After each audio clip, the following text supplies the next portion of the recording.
Bab 66. Qin Xuan meminta Han Sen untuk memberi Black Hawk lebih banyak pemikiran, karena dia akan mendapat banyak manfaat dari pengalaman seperti itu. Han Sen meninggalkan kantor Qin Xuan berpikir pada dirinya sendiri, Qin Xuan benar-benar baik, tetapi bagaimana saya bisa meninggalkan ibu dan Yan sekarang? Sebelum saya berusia 20 tahun ketika harus melayani, saya harus terus-menerus pulang dan merawat mereka. Sementara itu, saya harus mendapatkan cukup uang sehingga ketika saya pergi ke tentara, mereka bisa menjalani kehidupan yang baik tanpa perawatan. Setelah dia tiba di rumah, Han Sen menghubungi Lin Beifeng dan memintanya untuk mengirim panah Set Steel. Dia ingin pergi ke rawa gelap secepat besok. Bagaimanapun, meningkatkan fisiknya sendiri adalah prioritasnya.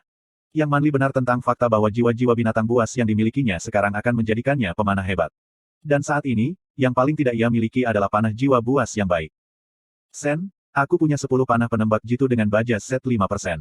Tolong bawa mereka. Lin Beifeng menaruh sekotak 10 panah penembak jitu di depan Han Sen. Aku akan mengambil 2 dan aku akan mengembalikannya kepadamu jika aku bisa mengambilnya, kata Han Sen.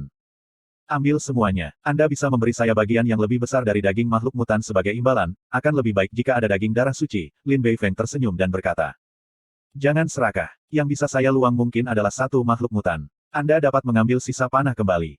Han Sen mengeluarkan 2 panah dan mendorong sisanya kembali di depan Lin Beifeng. Sen, ambil saja semuanya. Kamu bisa mengembalikannya setelah itu. Panah ini tidak ada artinya bagiku. Apa kamu tidak tahu bisnis apa yang dilakukan keluargaku? Lin Beifeng bersikeras, menawarkan Han Sen panah lagi. Keluargamu memiliki tambang Set Steel. Han Sen memandang Lin Beifeng, terkejut. Lin Beifeng menggelengkan kepalanya, kami tidak memiliki tambang baja set, tetapi kami memiliki beberapa kolaborasi dengan kelompok yang memproduksi paduan baja set. Kami memiliki tambang mineral langka, yang merupakan keharusan untuk meningkatkan persentase set, baja sampai 7 atau lebih. Mineral ini sangat mahal dan kelompok-kelompok itu selalu membutuhkannya, jadi mereka menjual saya senjata baja set dengan biaya produksi. Ini tidak membutuhkan biaya banyak, dan merasa bebas untuk memberitahu saya jika Anda membutuhkan apapun di masa depan. Kamu keren. Han Sen memberi acungan jempol pada Lin. Lin Beifeng menggelengkan kepalanya dan berkata, faktanya, paduan baja set sangat bagus untuk penggunaan militer skala besar, tetapi terlalu berat untuk individu. Misalnya, baja set baja memiliki pertahanan yang hebat tetapi bobotnya mempengaruhi kecepatan dan daya tahan seseorang. Dibandingkan dengan jiwa buas, itu tidak praktis. Jika teknologi masa depan dapat meningkatkan konten set baja hingga lebih dari 50%, beratnya dapat dikurangi banyak. Sen, maukah Anda berbicara dengan teman-teman Anda dan membiarkan saya bergabung dengan Anda?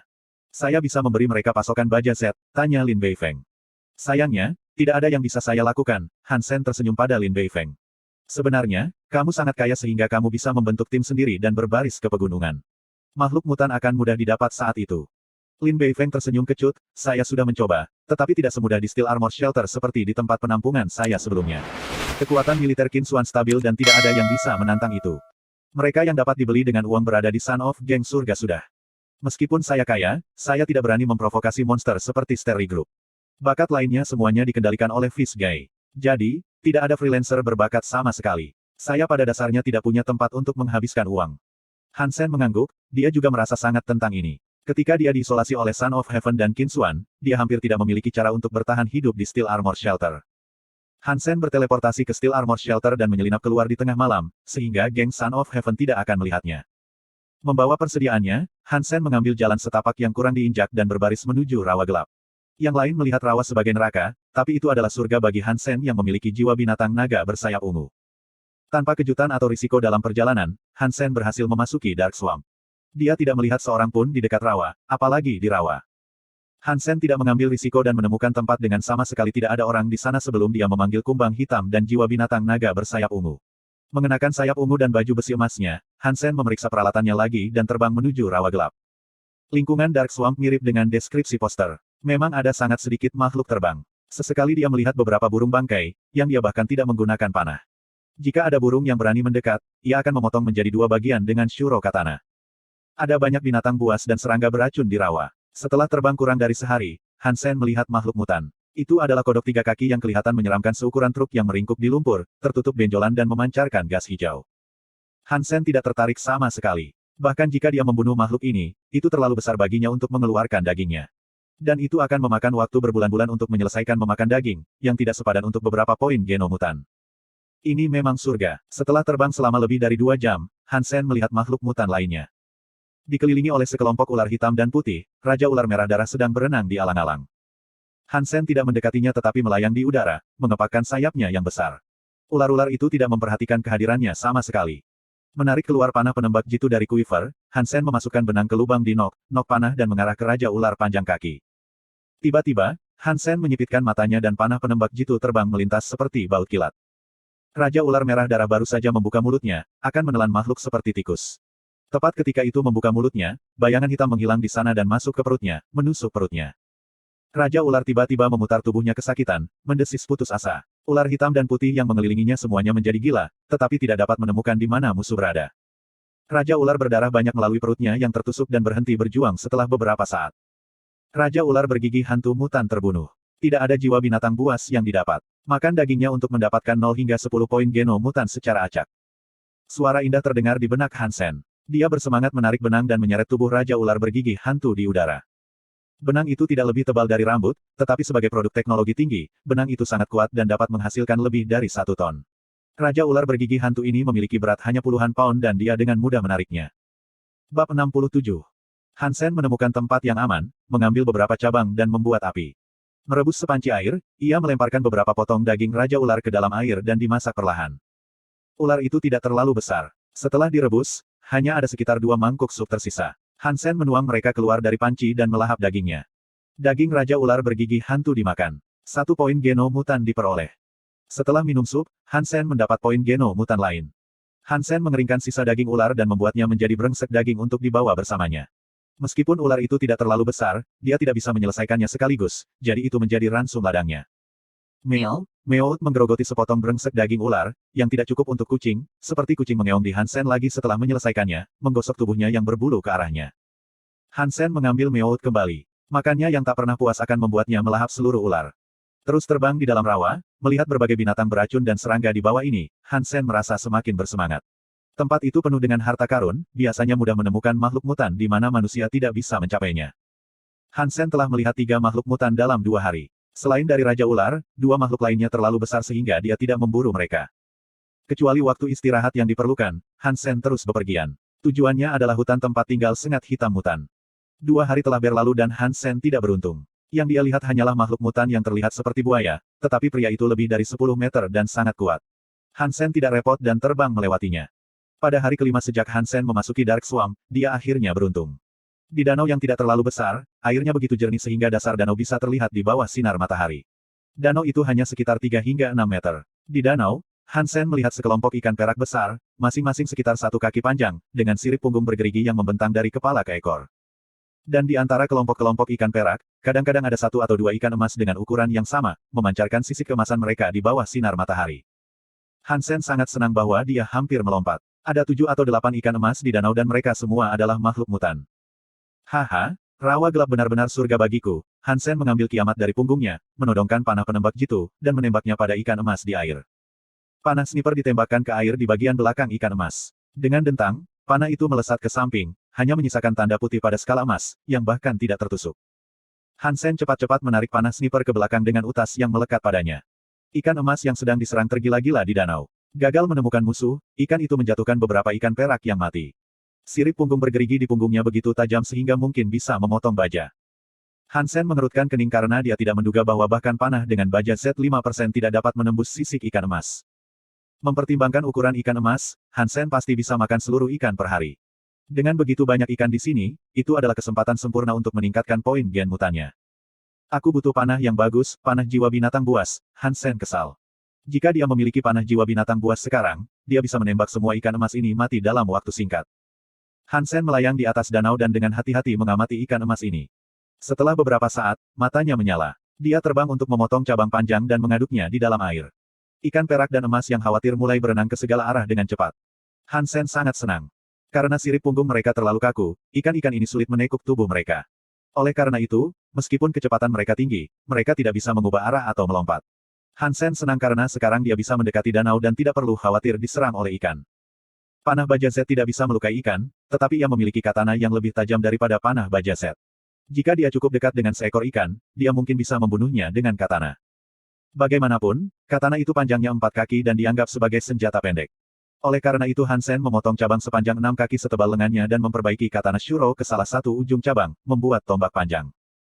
Hansen melayang dekat ke permukaan danau dan mengamati untuk waktu yang lama. Ketika seekor ikan emas berenang ke permukaan, Hansen dengan cepat menepuk katana seperti bagaimana seorang nelayan akan menombak ikan. Katana memotong sisik ikan emas ke tubuhnya. Hansen sangat gembira. Dia menarik katana kembali dan terbang kembali ke langit.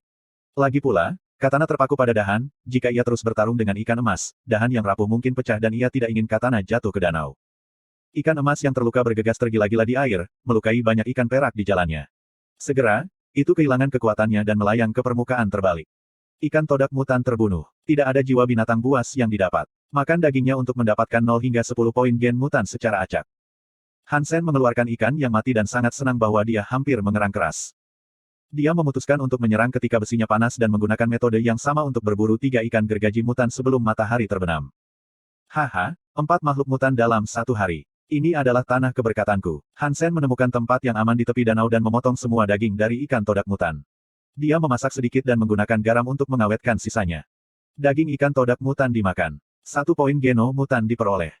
Daging ikan todak mutan dimakan. 1 poin geno mutan diperoleh. Ikan lezat di mulutnya dan berita indah di telinganya, Hansen rasakan di bulan. Bab 68. Meout berputar-putar di sekitar api dengan cepat. Di api, ada potongan-potongan daging ikan todak seperti jeli. Ketika memanas, minyak keluar dari ikan, mendesis dengan aroma yang kuat dan segar, membuat air mulut seseorang bahkan dari jauh. Hansen melemparkan sepotong besar ikan hias yang dimasak ke Meout dan mengambil satu untuk dirinya sendiri. Ikan berlemak itu hampir meleleh di mulutnya, membuatnya ingin menelan lidahnya. Sawfish, sebagai makhluk mutan, memiliki daging yang jauh lebih enak daripada ikan biasa. Bahkan ikan seperti kerapu jauh dari itu. Bahkan hanya dipanggang secara sederhana dengan hanya sedikit garam dan lada, ikan hiu todak tidak memiliki bau amis sama sekali, itu murni manis dan lezat. Jika ini bisa dibawa keluar dari tempat perlindungan dewa, itu mungkin akan menjadi raja dari semua ikan. Hidangan biasa bahkan tidak memiliki pasar. 1 ikan gergaji mutan mungkin bisa dijual dengan harga puluhan juta. Sayang sekali, Hansen melemparkan sepotong ikan hiu lagi di Meout. Makhluk mutan tidak bisa dibawa pergi dari suaka dewa. Juga, dia tidak punya energi untuk mengambil semua ikan hiu yang dia buru keluar dari rawa gelap. Ada lebih banyak ikan todak di danau daripada yang dia bayangkan. Dia telah membunuh 15 hari ini. Setelah makan beberapa, poin genonya mutan tidak bisa lagi meningkat dari makan ikan hiu. Karena dia tidak bisa mengeluarkan semuanya, dia memutuskan untuk memberi makan itu ke Meout. Poin geno mutan saya adalah 31 sekarang. Perjalanan yang bermanfaat. Gelap rawa terlalu berbahaya bagi orang biasa, jadi ada begitu banyak makhluk mutan yang hidup. Mungkin saya bahkan bisa memaksimalkan poin gen mutan saya dalam perjalanan ini. Dalam suasana hati yang hebat dan menghadiahi Meout sepotong ikan. Sisa daging ikan hiu dibuat menjadi jerkis oleh Hansen. Sebelum dia pergi, dia melihat lagi ke dalam danau, untuk memeriksa apakah ada ikan yang dia lewatkan. Melihat seekor ikan gergaji emas mutan lainnya, Hansen membunuhnya dengan cara yang sama. Ikan gergaji mutan terbunuh. Jiwa binatang buas gergaji mutan bertambah. Makan dagingnya untuk mendapatkan 0 hingga 10 geno mutan secara acak. Butuh Hansen beberapa detik sebelum dia menyadari apa yang terjadi. Dia hampir melompat. Sudah lama sejak dia telah mendapatkan jiwa binatang buas dan dia tiba-tiba mendapatkan satu sekarang. Yang mutan. Hansen tidak sabar untuk melihat jenis jiwa binatang gergaji itu. Jika itu adalah panah, dia akan sangat puas. Jenis jiwa binatang buas Sawfish mutan, tombak. Hansen sedikit kecewa, tetapi secara keseluruhan bersemangat. Meskipun itu bukan panah jiwa binatang, tombak masih merupakan jenis senjata yang populer, terutama tombak jiwa binatang mutan. Memanggil jiwa binatang buas Sawfish mutan, Hansen tiba-tiba memiliki tombak emas di tangannya. Ujung tombak 1 inci panjang dengan ujung tombak yang tajam di kedua sisi. Tombak itu menakutkan bahkan oleh penampilannya. Hansen memegang tombak dan merasa itu berat tetapi mudah digunakan. Ujung tombak yang tajam telah menebang pohon tebal hanya dengan tebasan biasa, seolah-olah dia sedang memotong tahu. Siapapun yang membuatku kesal di masa depan harus berurusan dengan tombak ini. Hansen mencoba tombak untuk sementara waktu, dan tidak menyimpannya sampai dia berkeringat di dahinya. Senjata binatang buas mutan sudah melakukan perjalanan ke Dark Swamp sukses. Tombak ini cukup untuk membuat rumah tangga biasa kaya. Bagaimanapun, senjata jiwa buas tidak perlu diperbaiki dan mudah dibawa. Kecuali jika dihancurkan sepenuhnya, itu akan pulih dengan sendirinya, tidak seperti senjata Z baja yang perlu diperbaiki jika terkelupas. Meskipun ia telah memperoleh banyak, Hansen masih belum mencapai tujuan utamanya, yaitu untuk mendapatkan panah jiwa binatang buas mutan yang sangat dibutuhkan. Jadi, dia membawa sisa jerkis dan terbang ke rawa gelap lagi. Poster itu hanya berusaha melarikan diri dan tidak bisa menentukan arah. Karenanya sulit menemukan hutan yang ia sebutkan. Untungnya, Hansen memiliki kemampuan untuk terbang, sehingga dia bisa melihat jauh dari langit. Dalam 2 hari berikutnya, Hansen tidak seberuntung itu. Dia tidak bertemu makhluk mutan, tetapi berlari ke kawanan serangga beracun beberapa kali. Menyaksikan serangga yang tak terhitung jumlahnya bergerak di bawahnya seperti banjir dan meninggalkan apapun yang hidup di belakang mereka, Hansen tidak bisa membantu tetapi bergidik. Jika dia tidak bisa terbang dan diserang oleh serangga ini, bahkan tidak masalah apakah dia sehat atau tidak. Segerombolan semut dapat membunuh seekor gajah, apalagi serangga beracun ini. Bahkan seseorang dengan poin gen suci maksimal tidak bisa bertahan hidup. Akhirnya, Hansen menemukan air bersih. Setelah mengisi kembali persediaan airnya, ia membuat panci berisi sup ikan dan menambahkan beberapa daging ular raja ke dalamnya. Tidak butuh waktu lama sebelum aroma menyebar di mana-mana. Hansen tidak takut menarik binatang buas beracun karena dia telah mengenakan baju besi kumbang hitam sejak dia memasuki Dark Swamp. Ketika sup hampir siap, Hansen bersiap untuk menikmatinya dengan meout. Tiba-tiba dia mendengar panggilan burung diikuti oleh peluit. Seekor burung hitam besar terbang turun dari langit, sayapnya beberapa puluh kaki panjang dan cakar tajam seperti kait logam. Hansen terkejut, sial, bukankah poster itu mengatakan tidak ada makhluk terbang canggih di rawa gelap? Dilihat dari tampilannya, burung ini setidaknya makhluk mutan. Hansen melangkah mundur dan melihat burung besar itu mendarat di dekat api. Ketika berdiri di tanah, itu lebih tinggi dari kepala gajah. Mata burung hitamnya yang berkilau membuatnya tampak anggun. Setelah burung itu mendarat, seorang pemuda berpakaian hitam melompat turun dari belakang burung itu dan memandang daging di dalam panci. Nak, aku akan membeli dagingmu. Dia berjalan dengan sombong dan melemparkan sepotong daging mentah yang tampak seperti kaki sapi di tanah dan berkata, ini hari keberuntunganmu. Ini adalah paha binatang buas cakar beracun yang mutan. Setelah menyelesaikan kalimatnya, pemuda berpakaian hitam itu meraih ikan harum dan daging ular di dalam panci. Aku tidak akan berdagang denganmu, Hansen mengerutkan kening. Pemuda berpakaian hitam itu cepat dan sudah melahap sepotong ikan. Ketika dia akan mencemooh Hansen dengan menunjukkan fakta bahwa dia menawarkan Hansen beberapa daging makhluk mutan, dia mendengar suara yang mengatakan kepadanya bahwa dia telah mendapatkan 1 poin genomutan. Matanya tiba-tiba melebar, bagaimana ini bisa terjadi? Itu hanya sepotong daging, dan itu menambahkan 1 titik genomutan. Jadi, pasti ada seluruh makhluk mutan di dalam panci. Bab 69. Lu Weinan muak karena memakan daging binatang buas cakar beracun belakangan ini. Mengandalkan jiwa binatang buas berbulu besi mutannya, ia terbang ke Dark Swamp untuk berburu makhluk mutan dan hanya membunuh 1 binatang buas cakar beracun ini dalam beberapa hari. Binatang ini lebih besar dari seekor sapi, dan dia telah memakan dagingnya selama lebih dari setengah bulan dan masih memiliki paha yang tersisa. Dia hanya mendapatkan 5 poin genomutan dari itu sejauh ini. Baru saja, dia telah mendapatkan 1 poin genomutan dengan makan hanya sepotong daging dari panci. Dia tiba-tiba mengerti mengapa Hansen tidak ingin berdagang, meskipun keduanya adalah makhluk mutan, paha yang dia miliki jauh lebih murah daripada apa yang ada di Fort Hansen. Lu Weinan menatap panci daging dengan penuh semangat dan kemudian matanya tertuju pada Hansen. Sebuah pisau di tangannya, dia meniup peluit. Burung berbulu besi itu mengepakkan sayapnya dan melayang di atas kepalanya. Apakah kamu ingin berdagang, atau biarkan aku memukulmu sebelum aku memakan barangmu? Lu Weinan siap untuk makan dan berlari. Tidak ada seorang pun di Dark Swamp dan tidak ada yang akan tahu jika dia membunuh Hansen. Karena dia memiliki burung berbulu besi yang dipasang, tidak ada yang cocok dengannya di sini. F asterisk tanda pagar K pergi, kata Hansen pelan. Kau yang meminta ini, dengan terhina, Lu Weinan berteriak dan mengiris pisaunya pada Hansen. Meskipun ia telah mendapatkan jiwa binatang dari burung berbulu besi mutan, ia tampaknya tidak memiliki keberuntungan yang sama dalam senjata jiwa binatang, pisaunya adalah baja 5% set baja. Hansen mengenakan baju besi darah suci sehingga dia tidak takut dengan senjata seperti itu.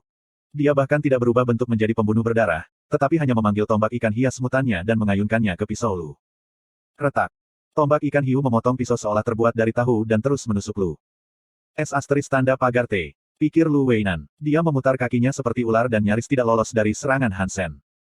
Tanpa jeda, Lu Weinan cepat berlari kembali dengan posisi tubuh yang aneh tapi halus. Hansen melewatkan beberapa tusukan berturut-turut dan Lu dengan cepat melompat ke belakang punggung burungnya dan bangkit di udara. Beraninya kamu menantangku, aku hanya akan membunuhmu, kata Lu Weinan penuh kemenangan, mengambil busur dan panah untuk menembak Hansen yang berada di tanah. Sayap tiba-tiba tumbuh dari punggung Hansen dan dia naik di udara lebih tinggi dan lebih cepat daripada burung berbulu besi. Sial, Lu Weinan tercengang. Bagaimana dia bisa tahu orang ini juga bisa terbang dan bahkan punya sayap, bukannya tunggangan. Tanpa sadar, Lu Weinan memerintahkan burung berbulu besi untuk naik.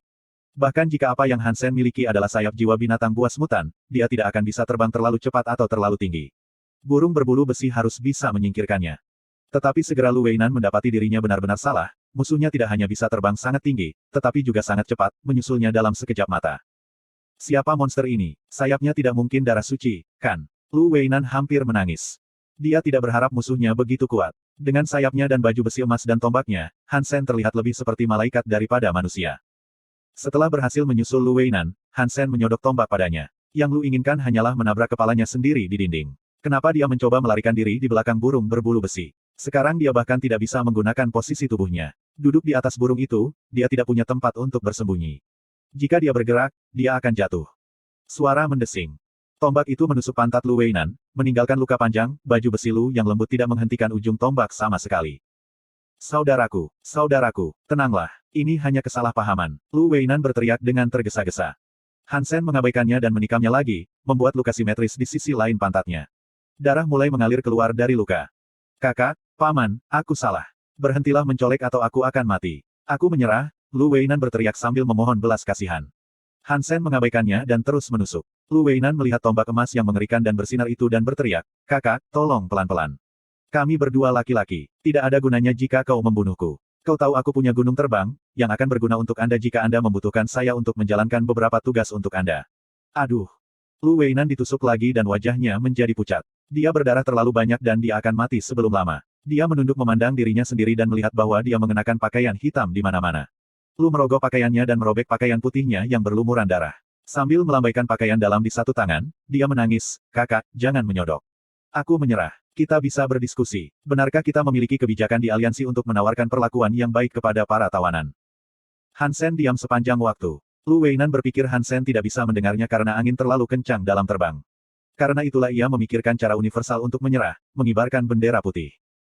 Han Sen melihat Lu Weinan melambaikan pakaian dalamnya yang robek dan hampir tertawa terbahak-bahak. Terbang kembali, dia menahan tawanya dan memerintahkan. Lu Weinan tiba-tiba sangat gembira, dan dengan cepat memerintahkan burung berbulu besi mutan untuk kembali ke tempat dia bertemu Han Sen. Ketika mereka kembali ke tempat api itu dibuat, panci daging masih ada di sana. Lu Weinan jatuh ke tanah dan berteriak ketika dia menarik luka di pantatnya. "Jadi, katakan padaku, bagaimana kamu akan mengompensasi kehilanganku?" Han Sen tersenyum dan menatap Lu Weinan yang menutupi pantatnya dengan kedua tangan. Wajah Lu Weinan tiba-tiba menjadi kaku, "Kakak lelaki, aku akan memberimu apapun yang kamu inginkan, kecuali untuk burung berbulu besi ini. Kamu dapat memilihmu. Tolong maafkan saya." Han Sen memeriksa 7 atau 8 jiwa binatang yang dipanggil oleh Lu Weinan dan bahkan ada jiwa binatang mutan. Dia tahu Lu pasti menahan diri. Tetapi karena Lu telah memanggil jiwa binatang mutan, itu berarti bahwa dia ingin memberikan jiwa binatang mutan itu untuk hidupnya. Pada saat yang sama, dia menggunakan jiwa binatang buas ini untuk menolak permintaan Han Sen untuk burung berbulu besi sebelum Han Sen bahkan bertanya.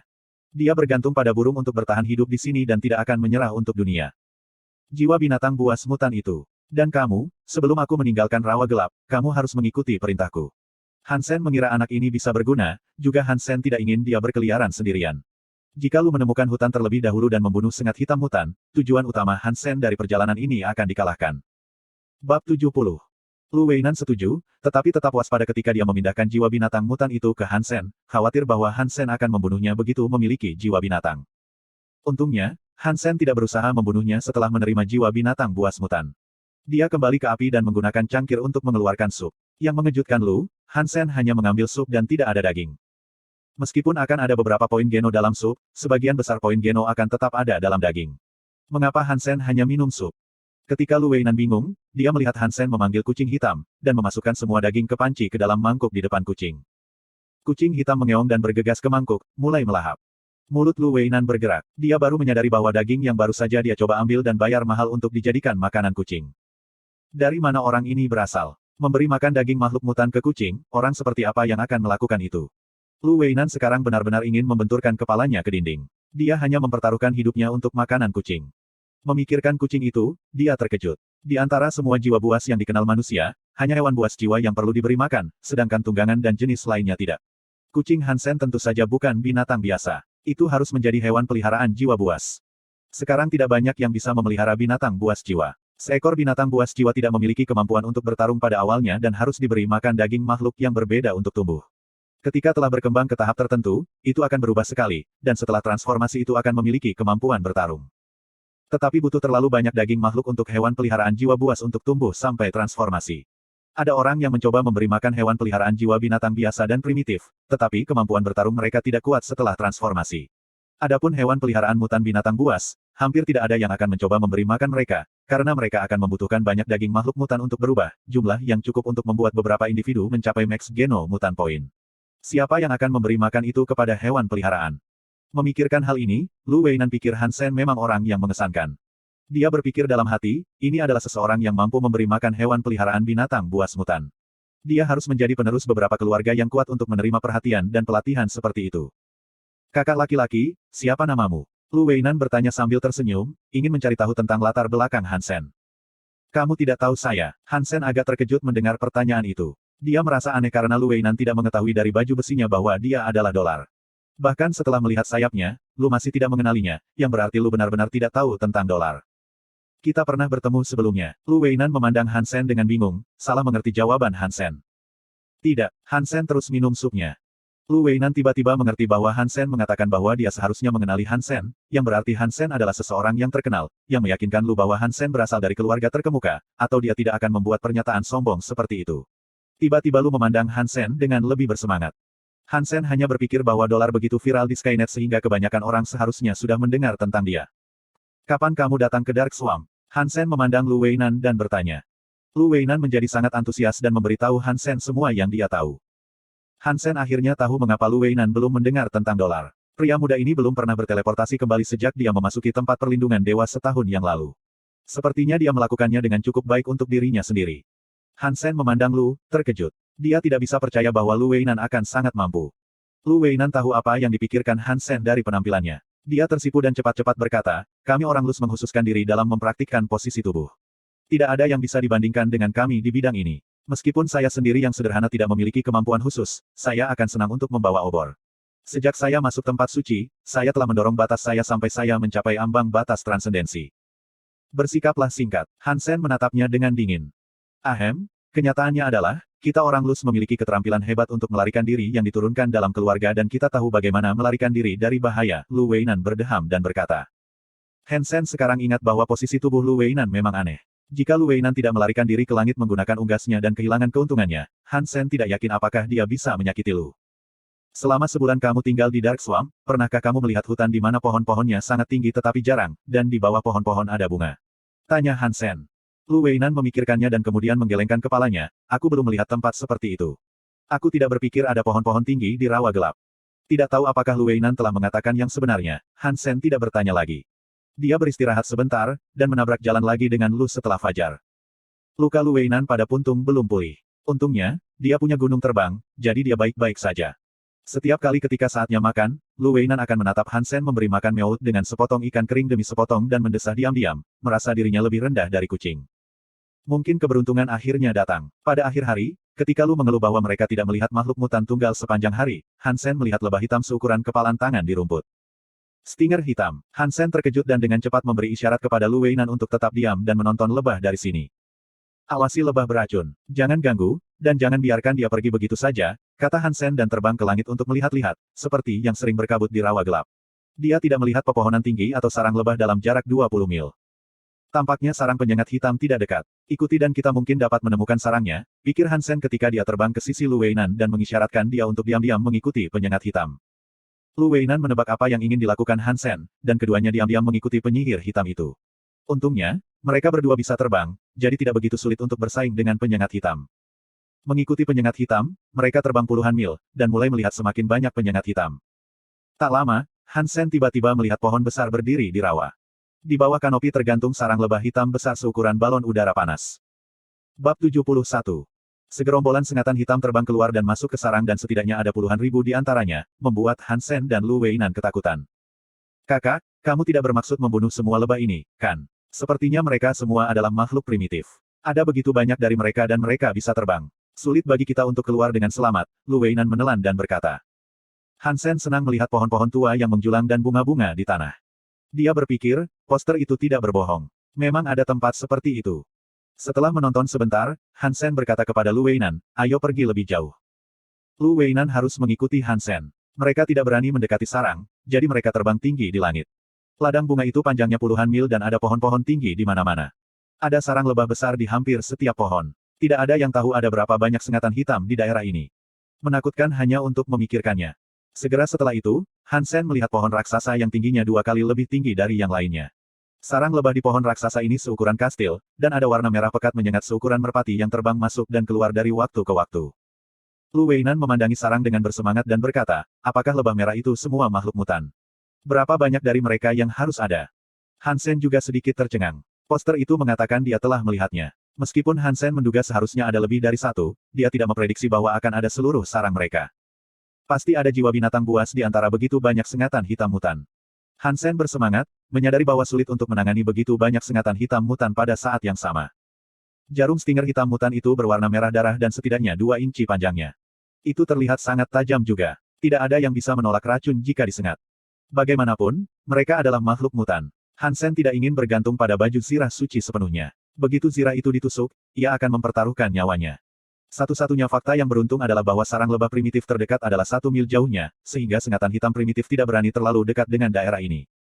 Kamerat Lu, saatnya untuk menguji kesetiaanmu. Hansen menepuk pundak Lu Weinan. Lu Weinan tiba-tiba mengubah ekspresinya, kakak laki-laki, kamu tidak ingin aku memancing sengatan hitam mutan pergi, kan? Aku akan mati. Jangan terlalu pesimis. Yah, kamu tidak benar-benar perlu pergi ke sana sendiri. Cukup gunakan burung berbulu besi untuk menarik perhatian mereka dan aku akan menggunakan kesempatan itu untuk menghancurkan sarang mereka. Ketika lebah mutan berlari liar dan berserakan sekitar, kita bisa membunuh beberapa yang tunggal, kata Hansen sambil tersenyum. Hansen berkata sebelum Lu Weinan bisa mengatakan apa-apa, lakukan pekerjaan dengan baik, dan aku akan memberimu 2 lebah mutan ketika rencana berjalan. Pikirkanlah, nak. Untuk menjaga agar Lu Weinan sejalan, Hansen menjanjikannya hadiah terlebih dahulu. Lu Weinan tiba-tiba menelan jawaban yang dia miliki, menepuk dadanya dan berkata, ini kehormatan saya untuk mempertaruhkan segalanya untuk Anda. Katakan padaku apa yang harus dilakukan, kakak. 2 lebah mutan bisa memberinya beberapa poin genomutan. Bagus sekali, aku melihat hal-hal hebat di dalam dirimu. Kamu bertanggung jawab untuk mengarahkan burung berbulu besimu untuk menyodok sarang dan menarik sebagian besar lebah pergi. Tapi jangan biarkan burung itu terbang terlalu tinggi. Jika lebah tidak bisa ikuti, mereka akan kembali ke sarang. Cobalah untuk menjauhkan mereka selama mungkin, dan aku akan mengurus sisanya, kata Hansen. Lu Weinan memandang Hansen dengan heran, bahkan jika aku bisa mendapatkan sebagian besar lebah dari sarang, pasti ada beberapa yang tersisa di dalam. Apakah kamu akan baik-baik saja berjalan seperti ini? Lu Weinan tidak berharap bahwa Hansen akan mengambil risiko mendekati sarangnya sendiri, yang jauh lebih berbahaya daripada bagiannya. Dia tidak dalam bahaya langsung dengan menggunakan burung berbulu besi untuk memancing lebah pergi. Jika semuanya menjadi buruk, dia juga bisa mengambil burung jiwa buas itu kembali. Sarang lebah seperti benteng terhubung ke batang pohon, dan itu tidak akan mudah untuk dihancurkan. Aku punya rencana, cukup belikan aku waktu dan jangan biarkan lebah itu kembali terlalu cepat, kata Hansen dengan tenang. Selama sebagian besar sengatan hitam mutan terpikat, dia tidak takut selusin yang mungkin masih ada di dalam sarang. Akan melakukan. Lu Weinan bersembunyi di balik batu dengan Hansen dan memerintahkan burung berbulu besi untuk merebut batu besar dengan cakar dan terbang di atas sarang. Bang! Burung berbulu besi menjatuhkan batu di sarang dan batu sepanjang 3 kaki membuat lubang besar di sarang. Dengan suara berdengung, sengat hitam mutan berlari keluar dari sarangnya dengan marah ke arah burung berbulu besi seperti awan merah. Lu Weinan dengan cepat memerintahkan burung berbulu besi untuk membawa sengatan hitam mutan pergi. Hansen mengawasi sarang dengan cermat sepanjang waktu dan melihat hampir tidak ada sengatan hitam mutan di sekitar sarang. Ketika sengatan hitam mutan itu dibawa puluhan meter jauhnya, Hansen tiba-tiba memanggil jiwa-jiwa binatang naga bersayap ungu dan pembunuh berdarah. Dengan tombak ikan todak mutan di tangan, ia terbang menuju sarang, tampak seperti prajurit centaur bersayap dari mitos.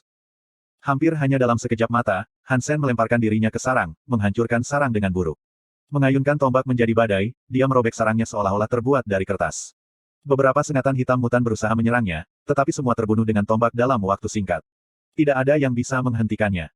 Ada penyengat hitam mutan yang mendekatinya, dan sengatannya bahkan tidak menusuk armornya, hanya menyisakan tanda putih kecil di atasnya.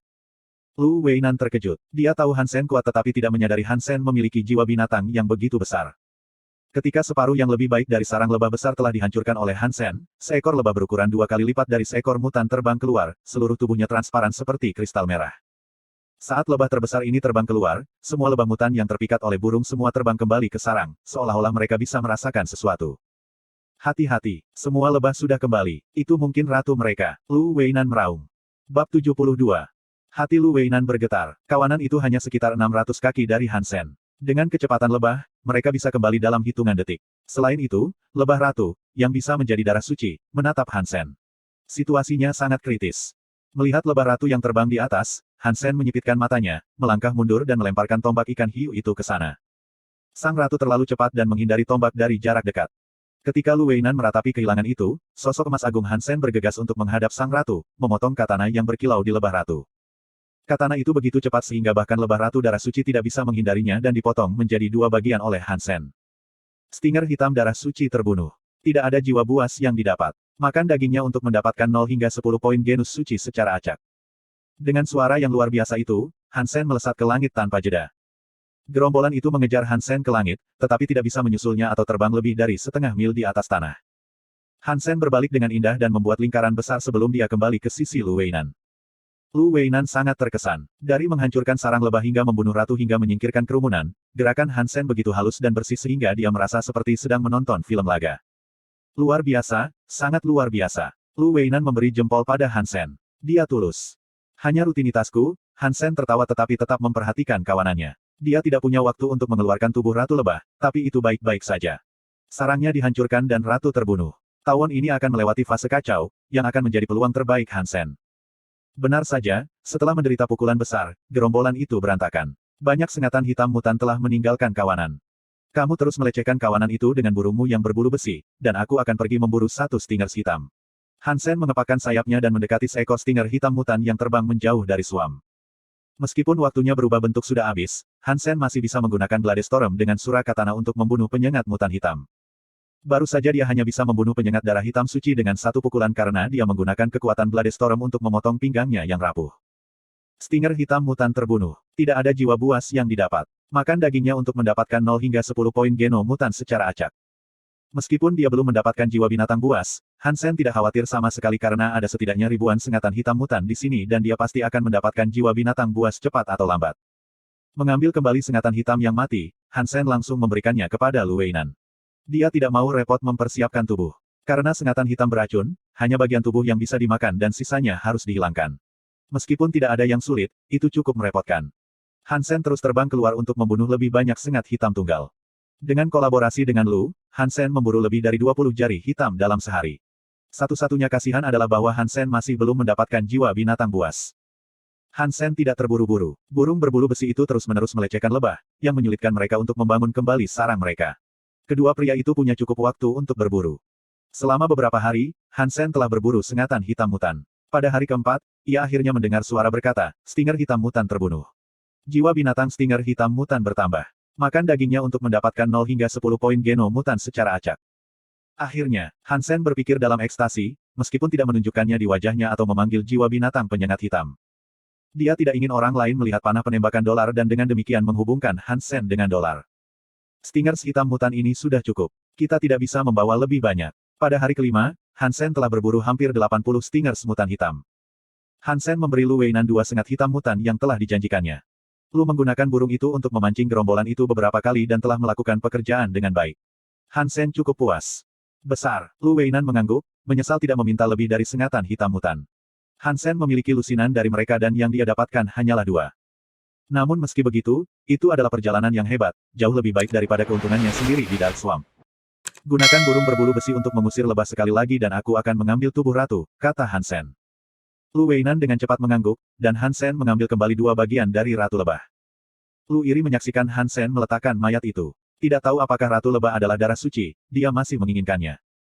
Han Sen dengan cepat menyiapkan daging lebah ratu, mengeluarkan bagian beracun dan termakan dan membuat kaldu.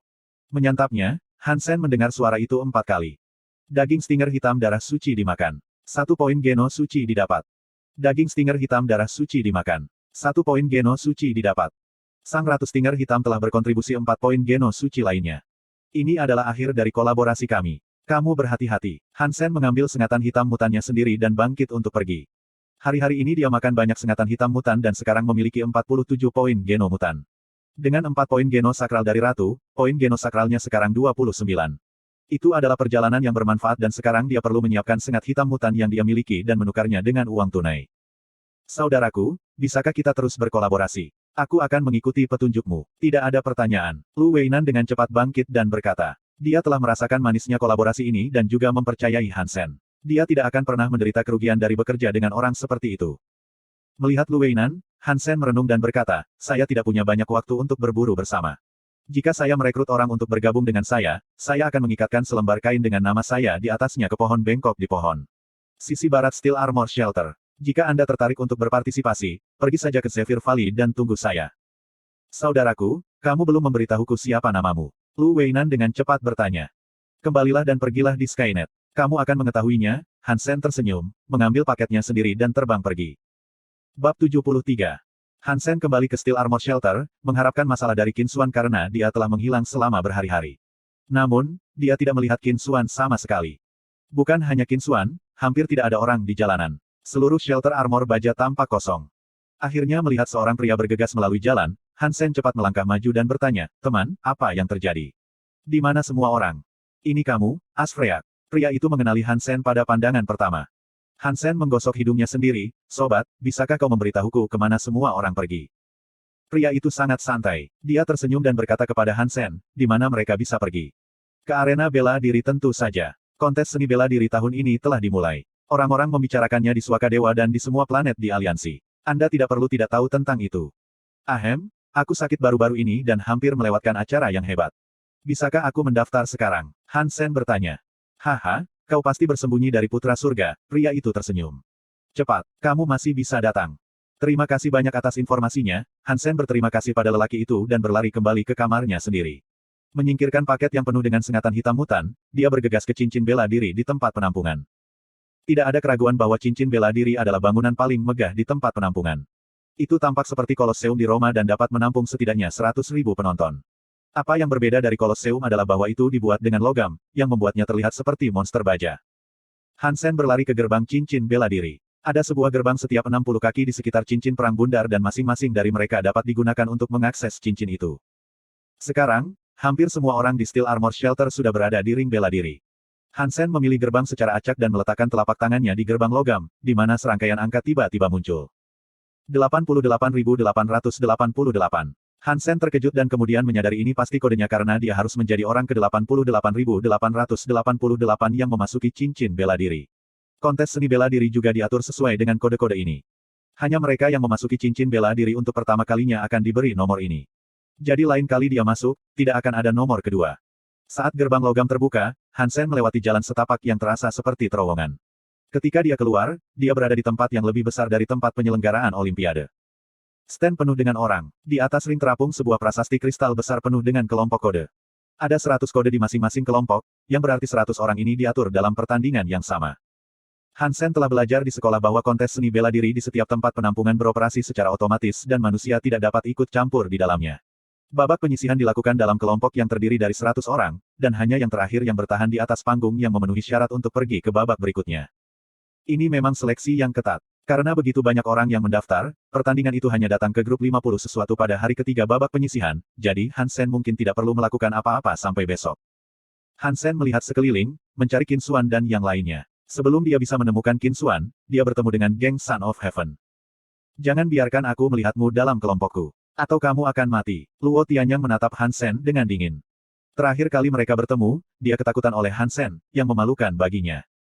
Son of Heaven juga menatap Han Sen dengan murung. Meskipun dia tidak mengatakannya, Han Sen tahu dari penampilannya bahwa dia akan mencoba membunuh Han Sen dengan segala cara jika mereka berada dalam pertandingan yang sama. Aku khawatir aku harus mengecewakanmu. Aku tidak berniat untuk berpartisipasi dalam kontes seni bela diri. Han Sen mengangkat bahu dan berkata. Han Sen pasti akan berpartisipasi, tetapi dalam nama dolar, sehingga dia bisa menunjukkan kekuatannya yang sebenarnya. Kamu tidak layak disebut pria. Malu pada kamu, Luo Tianyang berkata dengan jijik, membuat seluruh geng gempar. Son of Heaven mengabaikan Han Sen dan berjalan melewatinya. Sementara dia berjalan, dia tersenyum dan berkata, Qin Xuan, kamu telah meningkat lagi. Tampaknya tahun ini kamu masih akan menjadi juara. Kamu membuatku tersanjung. Jangan lupa bahwa dolar juga ada di Steel Armor Shelter, kata Qin Xuan dengan santai. Han Sen berbalik dan melihat Qin Xuan, Yang Manli dan anggota utama lainnya dari Steel Armor Gang. Yang Manli mengerutkan kening padanya. Setelah berbicara dengan Qin Xuan, Son of Heaven membawa gengnya pergi. Qin Xuan menatap Han Sen, sementara Yang Manli berkata dengan dingin, awalnya saya pikir Anda hanya pemalu, tapi saya tidak berharap Anda menjadi pengecut. Anda tidak memiliki martabat dan tulang punggung pria. Setelah dia selesai, Yang Manli pergi dengan Qin Xuan tanpa melihat ke belakang. Ketika Liu Hongtao melewati Han Sen, dia menepuk bahu Han Sen dan tersenyum. Han Sen, kamu melakukan hal yang benar. Seorang pria dapat mengambil kemunduran sementara. Langkah mundur untuk menikmati pandangan yang lebih baik, kan? Tidak ada perlu mempertaruhkan hidup Anda. Tapi siapapun bisa melihat penghinaan dan penghinaan Liu Hongtao. Semua itu tertulis di wajahnya. Anggota lain dari Steel Armor Gang juga agak jijik oleh Han Sen. Mereka yang bisa memasuki inti geng armor baja adalah siswa sekolah militer atau tentara yang baru saja mendaftar. Mereka tentu membenci pengecut seperti itu. Han Sen tidak menjelaskan apapun. Semua orang mengira dia tidak ingin berpartisipasi karena dia takut pada Luo Tianyang, yang menguntungkannya. Tidak ada yang akan mempertanyakan mengapa dia tidak berpartisipasi atau mengapa dia tidak ada di sana ketika dolar muncul. Aku tidak peduli bagaimana orang lain melihatku. Yang paling penting adalah keluargaku dan aku bisa memiliki kehidupan yang stabil, pikir Han Sen dalam hati. Sterry Group sangat kuat sehingga dia tidak memiliki sumber daya untuk melawan mereka saat ini. Jika anak langit tahu bahwa dia adalah dolar sekarang dan mencoba melukainya di aliansi, bahkan dia tidak takut, apa yang akan terjadi pada ibu dan saudara perempuannya. Aku harus lebih kuat. Hansen keluar dari cincin bela diri, menunduk. Tidak ada gunanya tetap karena itu bukan gilirannya hari ini. Setelah dia teleport ke stasiun teleport di planet Roka, Qin Xuan menghentikannya di sana dan memanggilnya ke kantornya. Kamu takut dengan putra surga? Qin Xuan menatapnya, matanya seperti belati yang bisa menembus pikirannya.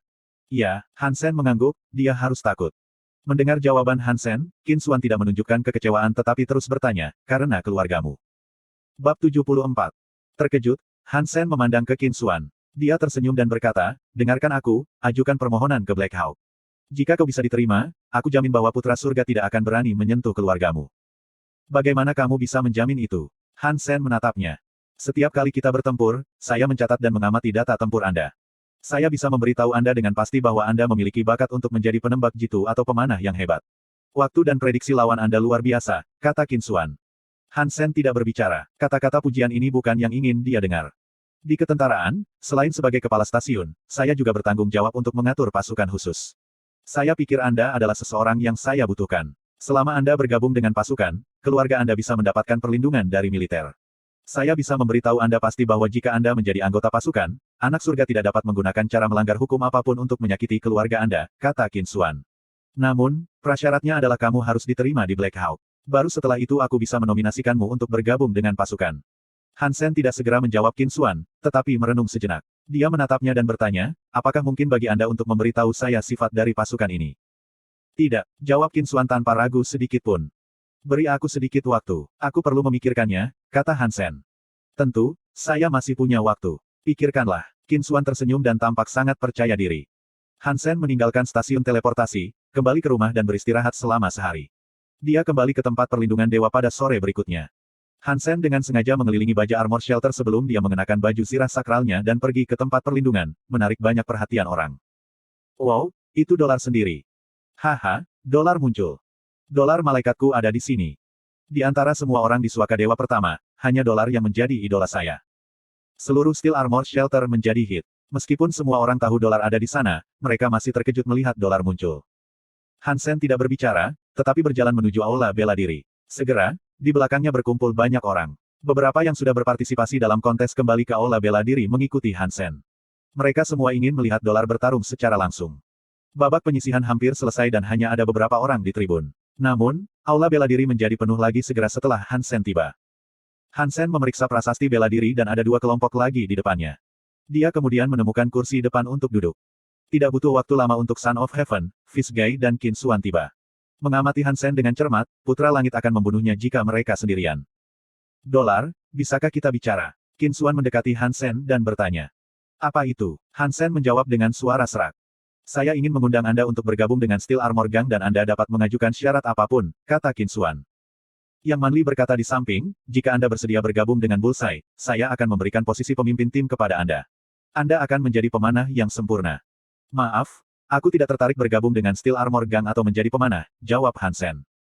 Dolar, kupikir kita seharusnya tidak membicarakan apa-apa selain bisnis. Jika kamu memiliki jiwa binatang buas atau daging makhluk mutan atau darah sakral, aku akan dengan senang hati membayarnya.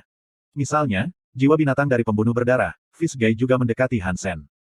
Aku punya beberapa daging makhluk mutan untuk dijual, kata Hansen kepada Fish Guy. Mata Fish Guy menyala, makhluk apa? Berapa banyak? Beberapa lebah mutan. Dagingnya sudah dibersihkan. Ada 20-30 lebah, kata Hansen santai, tetapi orang-orang di sekitarnya terkejut. 20 hingga 30. Kamu tidak menghancurkan seluruh sarang lebah mutan, kan? Di mana kamu menemukan mereka? Fish Guy bertanya dengan tergesa-gesa. Jangan pedulikan di mana aku mendapatkannya. Katakan saja jika kamu tertarik, kata Hansen. Ya, tentu saja aku tertarik. Jika kamu benar-benar memilikinya, beri aku kutipan dan aku akan mengambil semuanya, Fish Guy dengan cepat berkata. Fish Guy, apa maksudmu dengan mengambil semuanya? Kamu pikir Qin Xuan dan aku sudah mati? Son of Heaven merengut dan berkata kepada Hansen, masing-masing 1 juta. Saya akan membeli sebanyak yang Anda miliki. 1 juta. Putra Langit, jangan memandang rendah orang lain. Aku akan menawar masing-masing 1,2 juta, seru Fish Guy. Son of Heaven menatap Fish Guy, 1,5 juta. Apakah kamu pikir kamu bisa mengikutiku? Menjadi kaya bukan berarti kamu akan mau menawar 1,6 juta, jawab Fish Guy, tidak mau kalah. Jangan menawar, aku tidak bermaksud menjual ini secara terpisah, aku juga tidak akan menukarnya dengan uang, kata Hansen. Sebutkan harga milikmu. Meskipun anak langit ingin membunuh Hansen sekarang, melihat sejumlah besar daging mutan dari lebah langka, dia tidak akan membiarkan orang lain memukulinya. Aku ingin menukar makhluk mutan ini dengan lisensi S-Class untuk Saint Hall, kata Hansen pelan. Mendengar kata-kata Hansen, Son of Heaven dan Fish Guy tampak enggan. Saint Hall adalah lembaga penelitian seni bela diri. Sebagian besar seni hipergeno populer dikembangkan oleh Saint Hall. Saint Hall juga menjual beberapa hipergeno seni tingkat lanjut, tetapi ada pembatasan pembelian, terutama untuk hipergeno seni S-Class tercanggih. Orang biasa tidak memenuhi syarat untuk membeli bahkan jika mereka punya uang. Hansen ingin membeli hipergeno seni canggih untuk dipraktikkan oleh ibu dan kakaknya, karena dia tidak berani menunjukkan Jadeskin kepada siapapun sebelum dia tahu dari mana asal hiper seni ini. Hargamu terlalu tinggi. Aku akan membeli semua makhluk mutanmu dengan harga masing-masing 2 juta. Ditambah lagi aku akan melepaskan keluhan kita sebelumnya, kata Son of Heaven, menatap Hansen. Maaf, aku tidak menginginkan apa-apa selain lisensi S-Class untuk Saint Hall. Kamu bisa memikirkannya. Hansen bangkit dan berjalan ke atas panggung. Giliran kelompoknya. Menyaksikan Hansen datang, yang lain dalam grup merasa pahit, karena mereka tahu tidak mungkin bagi mereka untuk melewati babak penyisihan sekarang karena dolar ada di sini. Bab 75. Jangan takut, dolar sendirian dan kita bisa bergabung untuk menyingkirkannya terlebih dahulu, seorang pemuda bersiap dan berkata. Tepat, mari kita singkirkan malaikat kecil itu dulu. Seseorang memandang Hansen dengan rakus, seolah dia sedang melihat seorang wanita telanjang. Haha, dolar, aku penggemar berat, jadi aku akan berusaha bersikap lembut kepadamu. Dolar, jangan lari, terima pukulanku. Tiba-tiba hampir 100 orang di panggung semua melemparkan diri ke arah Hansen sambil berteriak dengan panik. Tanda pagar T. Apa-apaan ini? Bukankah seharusnya penggemar saya melindungi saya daripada memukuli saya, pikir Hansen pahit. Meskipun orang-orang ini tampak mengancam, mereka tidak menggunakan senjata apapun. Tidak ada yang mencoba untuk terlibat dalam pertarungan putus asa dengan Hansen. Pada dasarnya, orang-orang yang lebih kuat semuanya mendaftar relatif lebih awal. Mereka yang telah menunggu sampai saat ini untuk mendaftar kemungkinan besar relatif lemah atau baru di tempat suci milik dewa. Hansen juga tidak menggunakan senjata. Melihat tinju orang pertama hampir di wajahnya, Hansen bergerak sedikit dan menghindari pukulan itu. Menggunakan tangannya sebagai pisau, Hansen menyerang balik dengan Bladestorm. Lelaki itu tidak punya waktu untuk bereaksi sebelum dia memotong lehernya dan langsung jatuh ke tanah. Hansen bergerak seperti angin, memamerkan pisau tangannya. Dia hampir selalu bisa menyingkirkan lawan hanya dengan satu pukulan. Kemanapun dia pergi, orang-orang terlempar dan seperti adegan setelah tornado. Hal terbaik tentang mempelajari Ghost Town adalah bahwa Hansen sekarang tahu berbagai aspek tubuh manusia dengan sangat baik. Meskipun dia tidak menggunakan Ghost Town, dia masih bisa menggunakan Bladestorm dengan tepat sehingga tidak ada yang terluka parah ketika mereka dikalahkan. Menyaksikan hampir 100 lawan tersingkir oleh Hansen, banyak yang tersenyum dan memilih untuk berhenti setelah mereka bangkit kembali. Dolar keluar dari dunia ini. Dolar malaikatku, kamu sangat tampan. Aku ingin melahirkan anak-anakmu, Dolar. Di tribun, para penonton bersorak kegirangan. Ketika lawan terakhir turun dari panggung, Hansen senang dengan dirinya sendiri sambil melambaikan tangan pada penonton. Dia berpikir, sepertinya aku juga berpotensi menjadi bintang. Haruskah aku mengatakan, beri aku 10 lebih, sekarang? Sudahlah, apa yang 10 bagiku? Aku sudah mengalahkan 100. Hansen secara otomatis masuk ke babak berikutnya. Tepat ketika dia berjalan keluar dari aula bela diri, dia melihat beberapa gadis muda berlari ke arahnya, menawarkan padanya pena. Mereka bertanya dengan suara sedikit gemetar, Dolar, bisakah kami mendapatkan tanda tangan Anda? Hansen berhenti karena dia tidak mengharapkan ini. Untungnya, hanya butuh 1 detik sebelum dia mengambil pena dan berkata ya. Namun detik berikutnya, Hansen merasa malu. Gadis-gadis kecil ini hanya memberinya pena, tetapi tidak memberinya kertas apapun. Di mana dia harus tanda tangan? Di mana saya harus tanda tangan? Hanson bertanya dengan suara serak. Dolar, bisakah kamu mendaftar di sini? Seorang gadis gemuk menjulurkannya, merentangkan blusnya. Hansen hanyalah seorang pria muda, dan hidungnya hampir berdarah dari pandangan. Dengan diam-diam mempraktikkan Jadeskin, dia menenangkan diri dan menandatangani, Dolar, di pakaian ketat gadis itu.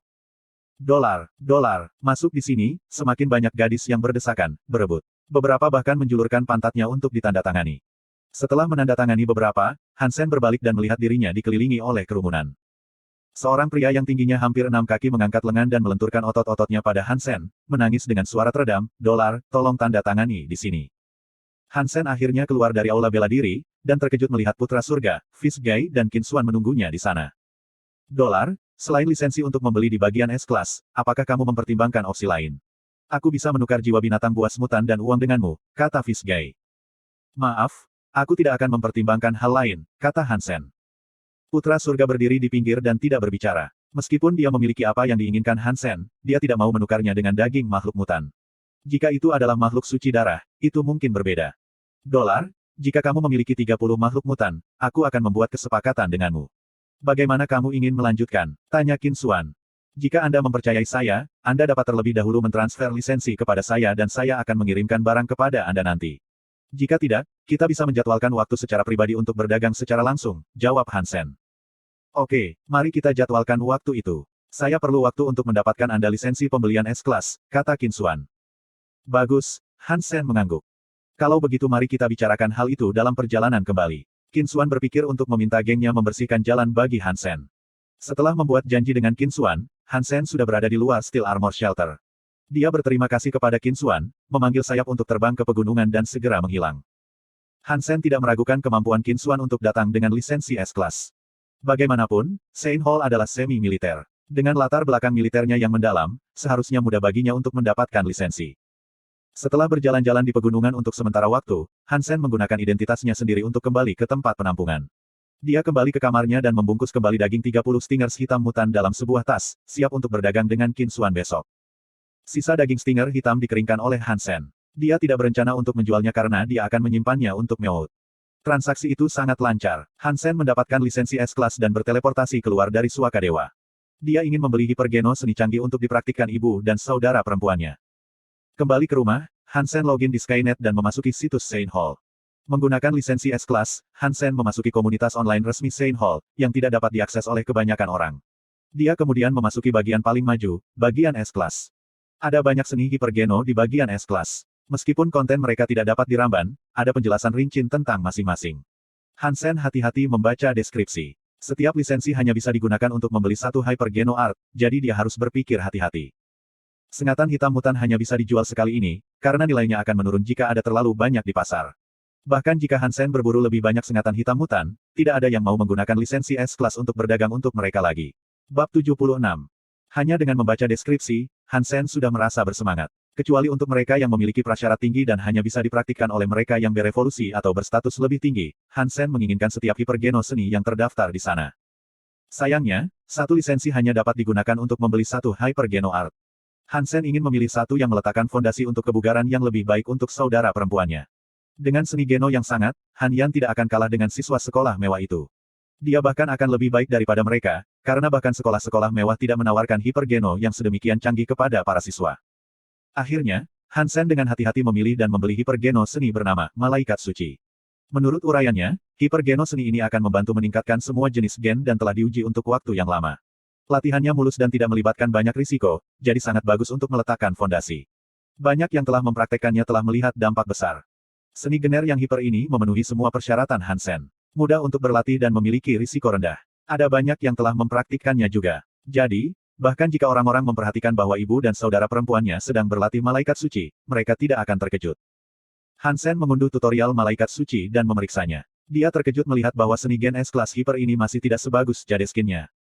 Siapa Sue Longyan itu? Kenapa dia punya hipergeno seni yang luar biasa? Han Sen merasa senang bahwa dia tidak membiarkan siapapun melihat Jadeskin.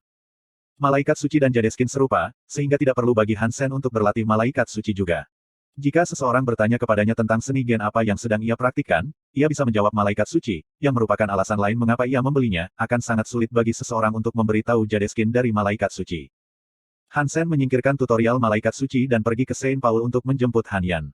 Dia ingin dia pulang untuk berlatih malaikat suci, jadi dia harus berhenti tinggal di kampus untuk sementara waktu. Guru Han Yan adalah seorang wanita berusia 27 tahun dengan setelan profesional.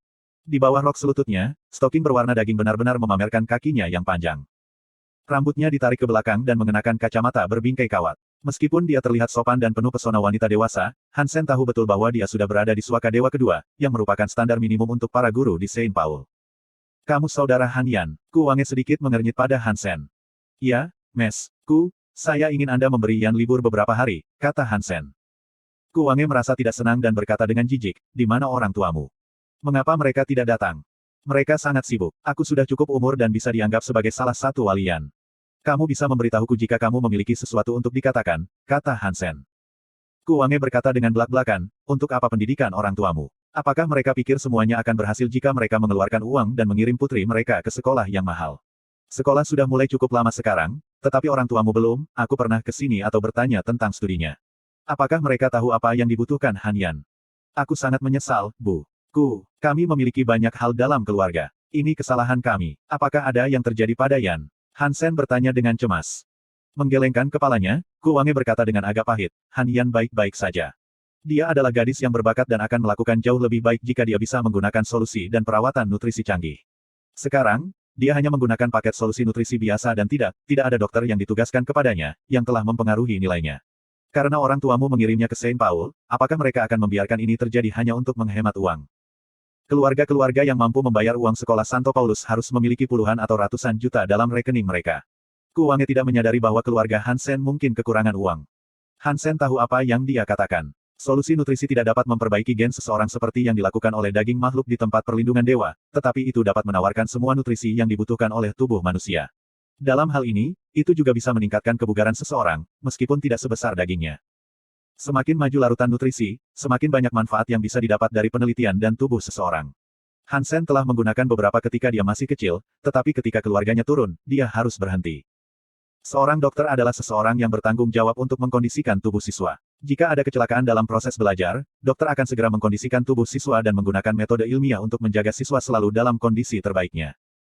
Baik membeli solusi nutrisi dan menyewa dokter akan membutuhkan banyak uang. Beberapa juta yang diberikan Hansen kepada Luo Sulan hanya cukup untuk mengirim Han Yan ke Saint Paul, jadi paket solusi nutrisi yang mereka beli untuknya adalah jenis termurah, yang hanya berharga 100.000 per bulan.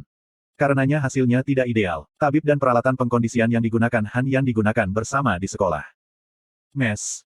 Anda benar. Kami akan membeli Han Yan paket solusi nutrisi premium bulan depan dan tolong tugaskan dokter yang baik untuknya juga, kata Hansen. Cukup puas dengan jawaban Hansen, dia mengangguk dan berkata, itu lebih seperti itu. Meskipun harganya lebih mahal, Yan adalah gadis yang luar biasa, jadi akan sia-sia jika kamu tidak mengolahnya dengan baik. Sekarang apa yang dia gunakan lebih buruk daripada semua teman sekelasnya, tetapi dia masih memiliki nilai bagus, yang membuktikan bakatnya. Ku Wange berhenti dan berkata, jika mungkin, pikirkan cara untuk membelikannya hipergeno yang canggih. Yang disediakan di sini terlalu mendasar, sehingga hasilnya mungkin tidak terbatas. Oke, saya akan memikirkan cara. Hansen sekarang mulai percaya bahwa Ku Wange memang menganggap Han Yan istimewa. Mendorong Yan untuk berlatih seni hipergeno tingkat lanjut tidak akan ada gunanya bagi guru, sementara dia mungkin bisa mendapatkan biaya rujukan dari merekomendasikan solusi nutrisi dan dokter. Paket solusi nutrisi paling mahal harganya sejuta per bulan, seorang dokter senior plus peralatan profesional akan menelan biaya beberapa ratus ribu per bulan. Hansen tidak punya uang sebelumnya, tapi sekarang dia bisa menghasilkan banyak. Tentu saja dia menginginkan yang terbaik untuk saudara perempuannya.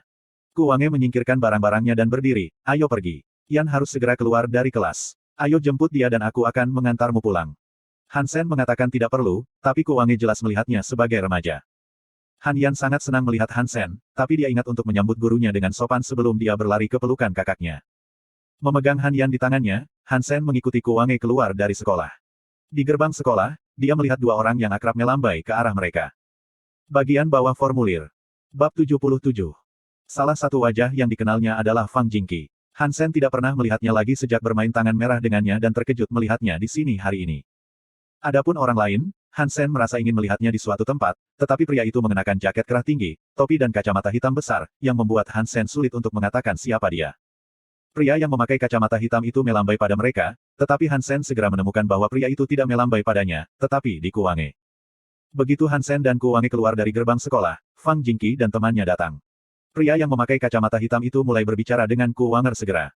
Mereka tampaknya saling mengenal dengan baik.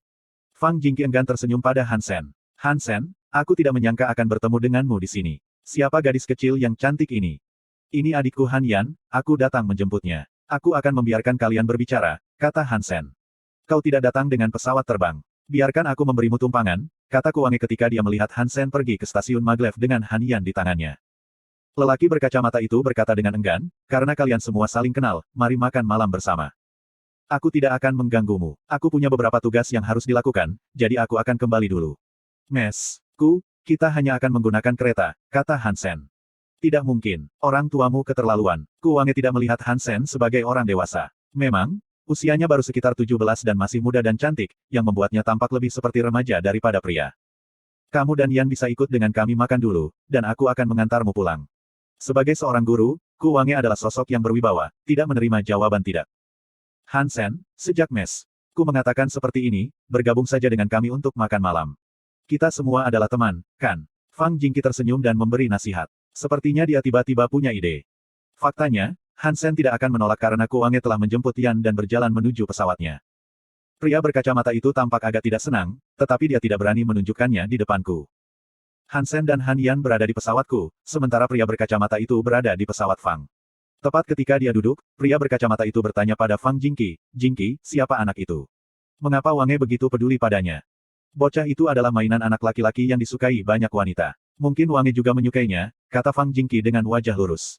"Jingqi, Roka pada dasarnya adalah planetmu. Kamu hanya akan menyaksikan Wange jatuh ke pangkuannya," kata pria berkacamata. Berpikir tentang penampilan Han Sen, dia setuju bahwa dia memiliki kulit yang lebih bagus daripada banyak gadis dan percaya apa yang dikatakan Fang Jingqi kepadanya.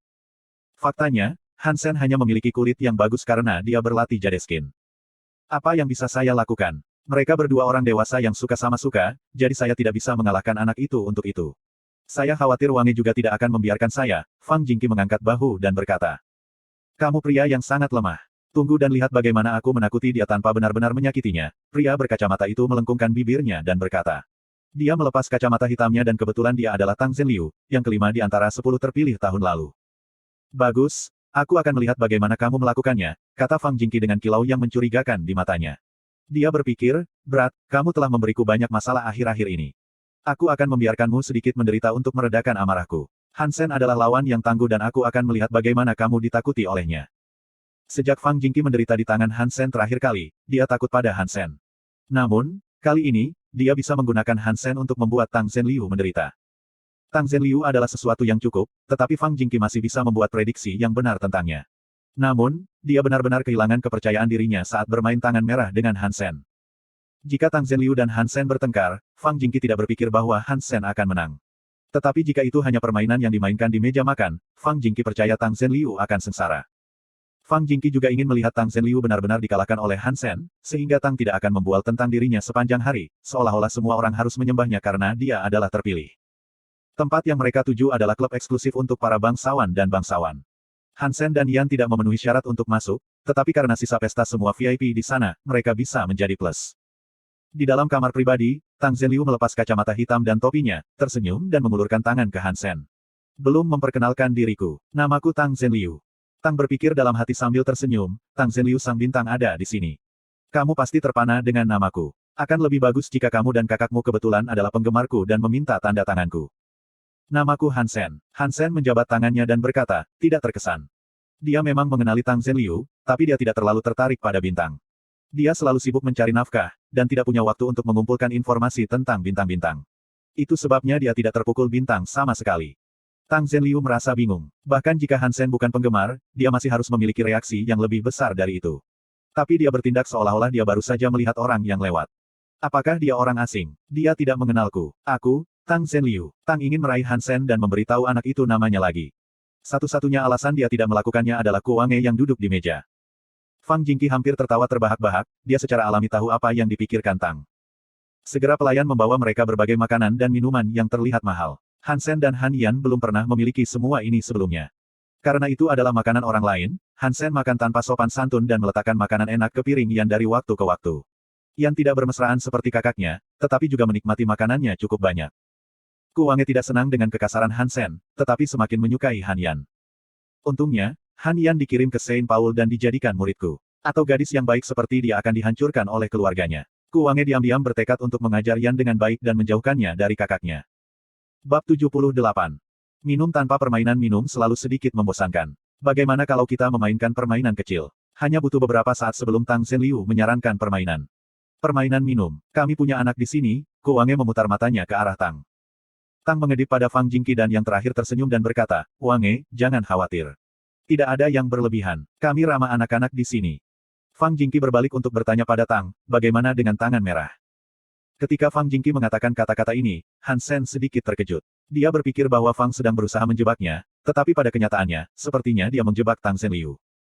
Tang mengerutkan kening. Tangan merah terlalu mudah untuk dimainkan dan tidak bagus untuk minum. Ayo bermain, menuangkan anggur. Menuangkan anggur, yang disarankan oleh Tang Zhenliu, adalah permainan di mana dua pemain duduk di atas meja dengan secangkir anggur dan sepiring di atasnya. Keduanya akan bermain gunting batu kertas terlebih dahulu dan pemenang harus mengambil anggur dan menuangkannya ke wajah yang kalah. Yang kalah perlu mengambil piring dan memblokir anggur dengannya. Apakah game ini pantas? Fang Jingqi hanya tahu Han Sen pandai tangan merah tetapi tidak yakin apakah dia pandai permainan ini. Yah, Kalian bertiga bermain. Aku akan membawa Yan ke gym. Kuwange takut ini akan berdampak buruk pada gadis kecil itu dan membawanya pergi. Dengan hilangnya para wanita, Tang merasa lebih tenang dan menantang Hansen. Kita semua laki-laki di sini, jadi jangan takut kehilangan muka. Apakah Anda berani bermain atau tidak? Tentu saja, tetapi permainan tidak menyenangkan tanpa taruhan, kata Hansen.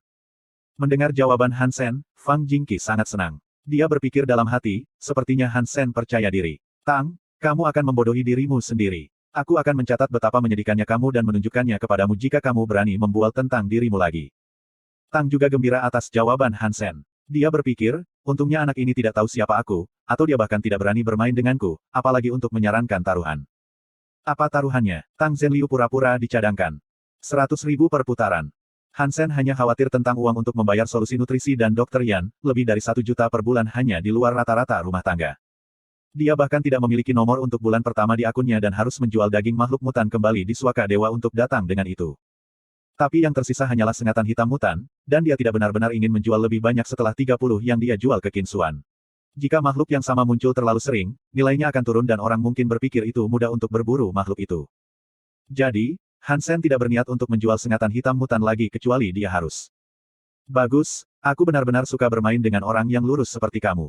100.000 per putaran itu. Tang sangat gembira dalam hati. Dia hanya berpikir itu tidak akan cukup memuaskan hanya dengan menuangkan anggur ke wajah Hansen dan kebetulan bocah itu juga menawarkan uang. Anda harus menunggu 10.000 tahun sebelum Anda bisa memenangkan uang dari saya. Saya adalah Raja Gunting Kertas Batu dan saya bisa memenangkan 9 dari 10 putaran. Saya akan menunggu untuk melihat Anda menangis. Tang ingin memberi Hansen spanduk untuk menjadi warga negara yang hebat. Dia sangat baik menawarkan Tang baik wajah maupun dompetnya. Ketiganya segera memutuskan aturan, untuk memenangkan batu kertas gunting tidak dianggap sebagai memenangkan putaran, seorang pemenang juga harus berhasil menuangkan anggur ke wajah lawan. Kalian bisa mulai. Aku buruk di gunting batu kertas, jadi aku akan mengamati dulu. Ketika mereka memutuskan dua yang akan dimainkan pertama, Fang mengangkat tangannya. Dia tidak punya niat untuk bermain dan hanya ingin merekam permainan. Baiklah, kamu bisa bermain ketika kita lelah. Tang senang dengan berhenti Fang Jingqi karena memberi dia lebih banyak waktu untuk menendang pantat Hansen. Tang meletakkan piring dan segelas anggur di atas meja. Gelas itu biasa dan bisa menampung sekitar 5 ons anggur. Bagaimana kalau kita menggunakan air saja? Diusulkan Hansen. Dia takut Tang akan direndam dalam anggur dan itu tidak akan aman jika Tang terbakar. Air itu membosankan. Anggur itu. Tang tidak akan melewatkan kesempatan untuk mempermalukan Hansen lagi. Hansen tidak berbicara. Tang Zhenliu berkata kepada Fang Jingqi, Fang, sebut saja itu adil. Aku takut seseorang akan menentang hasil sebaliknya. Oke, Fang Jingqi setuju, berdiri di antara keduanya, berdeham dan berseru, batu. Kertas, gunting. Ketika Fang Jingqi mengatakan, gunting, Hansen dan Tang Zhenliu hampir mengulurkan tangan pada saat bersamaan. Hansen menggunakan gunting, sementara Tang menggunakan batu. Bersemangat bahwa ia telah menang, Tang mengambil gelas anggur dan menuangkannya ke Hansen. Sayangnya, Hansen telah memasang piring dengan panik dan memblokir anggur. Mungkinkah Hansen benar-benar buruk dalam permainan ini? Fang Jingqi ragu-ragu karena dia tidak berharap Hansen kalah. Melihat mata Hansen yang tersenyum, Fang tidak bisa membantu tetapi mengernyit. Tidak, Hansen kejam. Dia hanya mencoba untuk mendapatkan lebih banyak dari Tang. Setelah mengerti apa yang sedang terjadi, Fang Jingqi menyeringai dan berpikir, Tang, Anda sudah ditakdirkan malam ini. Saya akan mencoba merekam semuanya. Hansen tentu saja menjebak Tang, karena dia sendiri yang memintanya. Dan Tang juga cukup kaya. Yang lain mungkin tidak dapat menemukan taruhan, tetapi karena Tang bisa mendapatkan lebih dari 10 juta dengan satu pertandingan kinerja, dia mungkin tidak akan merasakan apa-apa karena kehilangan beberapa juta. Permainan itu sendiri adalah ujian refleks dan pengaturan waktu. Gunting batu kertas gunting dan mengambil objek yang harus dipilih sangat menuntut refleks seseorang. Orang yang bisa merespons dengan cepat memiliki keuntungan besar dalam permainan. Namun, yang lebih penting adalah kemampuan untuk memprediksi langkah selanjutnya lawan, yang merupakan inti dari gunting kertas batu. Bagian bawah formulir. Bab 79. Hansen bukan ahli di gunting batu kertas, tetapi ia telah berupaya untuk meningkatkan kemampuannya untuk membuat prediksi yang lebih akurat. Itu bukan untuk permainan, tetapi untuk mengetahui terlebih dahulu kebiasaan dan gerakan makhluk. Bagi seorang pemanah, itu tidak diragukan lagi kemampuan yang sangat penting. Hampir setiap orang bisa menembak target. Dan ada banyak orang yang bisa mengenai bullseye dari jarak 150 kaki. Namun, makhluk tidak akan diam sepanjang waktu, jadi penting untuk bisa memprediksi gerakan mereka. Untuk menangkap peluang sekilas, berprasangka tentang tindakan musuh, dan menembak untuk membunuh adalah spesialisasi Hansen. Atau dia tidak akan memilih memanah untuk berlatih. Ketika pertama kali memasuki tempat perlindungan dewa, dia tidak memiliki busur dan anak panah yang bagus, jadi dia mempraktikkan serangan menyelinap, yang bahkan memiliki tuntutan lebih tinggi untuk pra-penilaian dan refleks seseorang. Sedikit kesalahan akan membuatnya tidak bisa membunuh makhluk dengan satu pukulan, yang akan menghasilkan serangan balik yang paling mengerikan. Setelah bulan pertamanya di Suaka Dewa, Hansen tidak pernah melewatkan satu serangan pun, yang membuktikan keahliannya yang luar biasa dalam pra-penilaian dan waktu. Sekarang dengan begitu banyak poin Geno yang diperoleh, Hansen juga telah banyak meningkatkan refleksnya. Akan sulit bagi seseorang untuk menang melawannya dalam pertandingan seperti ini. Batu gunting kertas. Saat ketika Fang Jingqi mengatakan, gunting, Hansen dan Fang Jingqi mengulurkan tangan mereka lagi. Hansen telah memukul dengan gunting, sementara Fang pergi dengan kertas. Tang tidak berharap kehilangan, dan ketika dia tersadar bahwa dia harus mengambil piring, wajahnya ditutupi anggur dan beberapa bahkan masuk ke lubang hidungnya, meninggalkan sensasi terbakar. Tang kehilangan 1 poin, Fang Jingqi menuliskannya di notepad dengan serius. Tang tentu saja tidak menerima kerugian dengan baik. Setelah menyeka wajahnya dengan handuk, dia menatap Hansen dan berkata, lagi. Hansen tentu senang untuk menurut. Keduanya berada di sana lagi. Mengaku sebagai Raja Gunting Batu Kertas, Tang memenangkan kurang dari 40% putaran, di mana Hansen mampu memblokir anggur yang dia tuangkan setiap saat. Dalam putaran di mana Tang kehilangan gunting batu kertas, Hansen lebih cepat daripada dia dan mendapatkannya setiap waktu, membuat Tang direndam dalam anggur. Pada awalnya, Tang akan menghapusnya, tetapi kemudian dia begitu fokus untuk mengalahkan lawannya sehingga dia membiarkannya begitu saja. Tidak, ayo main tebak-tebakan saja. Mudah saja menipu dengan batu kertas gunting, Tang Zhenliu hanya bisa berteriak setelah kehilangan 7, dan kemudian 8, berturut-turut. Oke, tapi tolong katakan padaku peraturannya, karena aku belum pernah bermain tebak-tebakan sebelumnya, kata Hansen. Aturannya sederhana, Tang menjelaskan aturan itu. Menebak jari adalah jenis permainan yang sama seperti gunting batu kertas, tetapi dalam menebak jari, tangan kedua pemain harus diletakkan di depan tubuh mereka setiap saat, sehingga pihak lain dapat melihat dengan lebih jelas dan di sana lebih sedikit peluang untuk menipu dan mengubah pikiran seseorang. Hansen belum pernah memainkan yang ini sebelumnya, jadi dia kehilangan 4 ronde pertama dari menebak-nebak, tetapi Tang tidak benar-benar bersorak oleh fakta ini karena dia masih tidak bisa mendapatkan anggur di wajah Hansen. Setelah 4 putaran, Hansen telah menguasai esensi dari menebak-nebak jari dan keterampilan yang sangat baik dalam pra-penilaian dan refleks cepat memberinya keunggulan lagi. Anggur terus-menerus mengenai wajah Tang, yang membuatnya semakin bersemangat untuk menang. Dalam beberapa saat, dia begitu basah sehingga seolah-olah dia baru saja keluar dari ember anggur. Bahkan celananya meneteskan anggur. Tang berpikir pada dirinya sendiri, bagaimana ini bisa? Aku seharusnya tidak terkalahkan. Sesuatu pasti salah. Fang Jingqi melihat bahwa Tang sengsara dan mencoba menghentikannya 2 kali. Tetapi Tang benar-benar amuk, dan yang ia inginkan hanyalah mendapatkan uangnya kembali. Aku perlu balas dendam. Aku juga harus merendamnya dengan anggur. Tidak, aku pasti akan memenangkan putaran selanjutnya. 1 kemenangan, setidaknya aku butuh 1 kemenangan. Biarkan aku menang 1, hanya 1 dan kemudian aku akan berhenti. Harapan Tang menyusut semakin rendah, tetapi pada akhirnya dia tidak memenangkan 1 putaran pun. Dalam beberapa putaran terakhir, Tang berantakan dan bahkan tidak bisa menang menebak-nebak, jadi Hansen memegang kendali penuh. Ku Wange melihat semuanya sudah larut dan membawa Yan kembali ke kamar pribadi. Dia pikir Hansen mungkin sengsara sekarang, bermain game minum dengan Tang Zhenliu dan Fang Jingqi.